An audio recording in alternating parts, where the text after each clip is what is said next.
Bugger Ryan Ish, People Before Profit Solidarity, Dr. Richard by Barrett. Excellent. Taoiseach, at the weekend, Killian Woods in the Sunday Business Post revealed the fact that NAMA were in possession of 54 units in Prospect Hill, homes, let's call them what they are, homes or potential homes, in Prospect Hill in Finglas, 28 of which were vacant and 26 of which have been empty for a decade.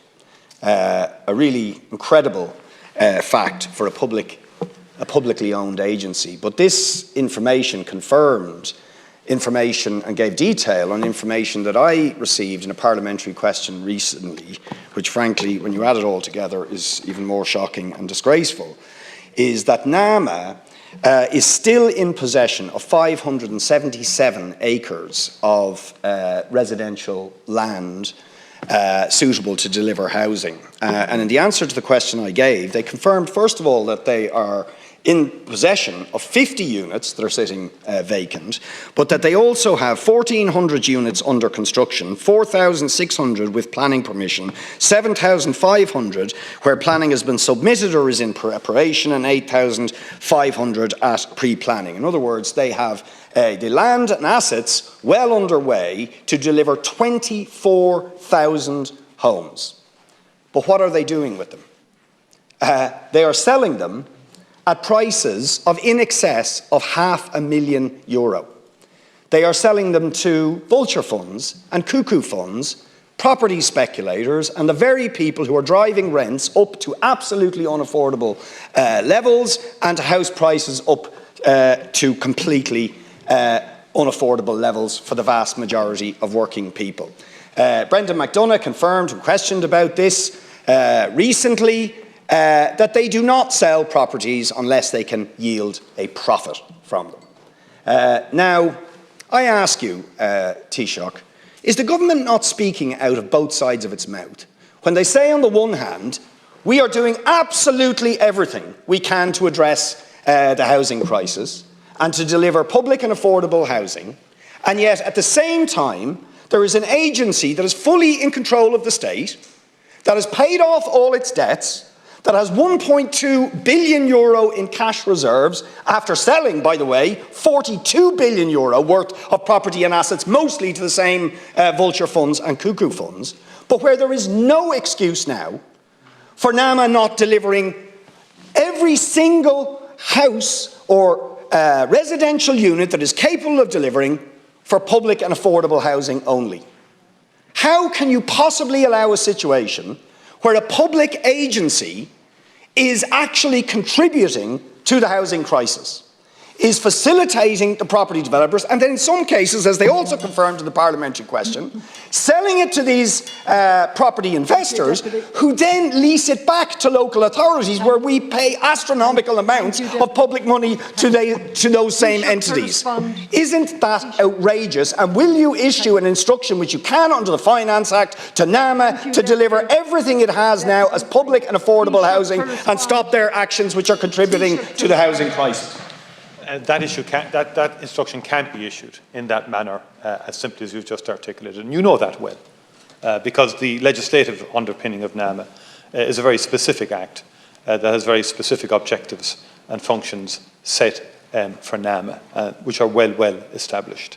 And yes, NAMA have constructed housing, have facilitated the construction of housing, and over time there is an issue in terms of how we interact with NAMA in terms of the provision of social housing, and they would have offered social housing to the state in the past, to local authorities and so forth, some of which was taken up by local authorities and some of which wasn't taken up by local authorities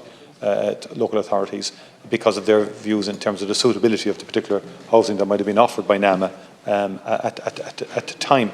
And the Housing for All strategy commits about €4 billion per annum by the state. So the state is phasing out the leasing of units. The overwhelming majority of the state investment under Housing for All is going into the construction of housing, particularly social housing, close to 9,000 per annum. And there'll be some element then of purchase, and for the first 2 years, phasing out the leasing of local authority housing to deal with homelessness and people who are in need. But let's not try and sloganise a completely wrong narrative in terms of the state's centrality in building social housing and also in facilitating the building of affordable homes. And thirdly, in providing the infrastructure to enable house construction to happen, be it water infrastructure or be it URDF funds, which have been announced all over the country to facilitate brownfield sites, to facilitate the development of compact housing and apartment construction. And that is the agenda, so it's a very state-centred approach. Now, in respect of NAMA, it has very specific legislative underpinning. There is an issue in terms of how, as it evolves, as time evolves, how we interact with NAMA in terms of using its capacity to add to the state's endeavours already under Housing for All in terms of the provision of housing. And that's something that will be under ongoing review. Thank you. Deputy Richard Barrett. People. First of all, you're absolutely right, the government is to blame, and the mandate it sets for NAMA is to blame for this outrageous situation. And let's remember what's at stake here. Families, thousands of them, homeless. Nearly 100,000 families on housing waiting list and 70% of working people completely priced out of the housing market. But the truth is, the NAMA legislation, first of all, requires NAMA to avoid undue concentrations or distortions in the market for development land, and that it must have regard to proper planning and sustainable development, and it gives the Minister the power to confer on NAMA by order additional functions. It also has a requirement to contribute to the social and economic development of the state.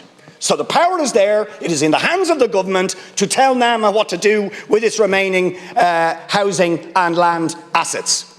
And you refuse to tell NAMA to deliver all that it can, 24,000 homes, which will contribute enormously to alleviating the housing crisis, and to say they must deliver all of that as exclusively public and genuinely affordable housing, instead of, as they're currently doing, selling it to profit-hungry investors who are driving the price of property and rents through the roof and contributing to the housing crisis.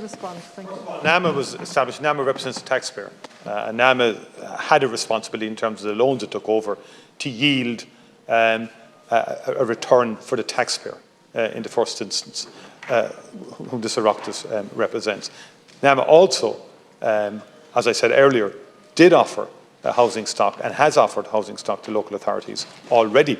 And as I've said, in terms of the coming period, the utilisation of some of NAMA's activities in respect of further house provision is something that's under ongoing review by government and will remain under ongoing review. But the fact that they're involved in housing overall, we need more houses. And we need more houses of different types. We are providing social housing. The state is, sorry, no, we're not doing it at 500,000. The state is going to build social houses. The state's going to build the social houses. We'll provide 11,000 social housing in 2022. That's what we're going to do, and we're going to do an average build of about 9,000 every year. And then in addition to that, the state's going to build and help to facilitate the building of a whole range of affordable houses, and then cost rental also. The next question, Deputy, to the rural, sorry, I beg your pardon, the independent group, Deputy Matchan. As a historian, I suspect long before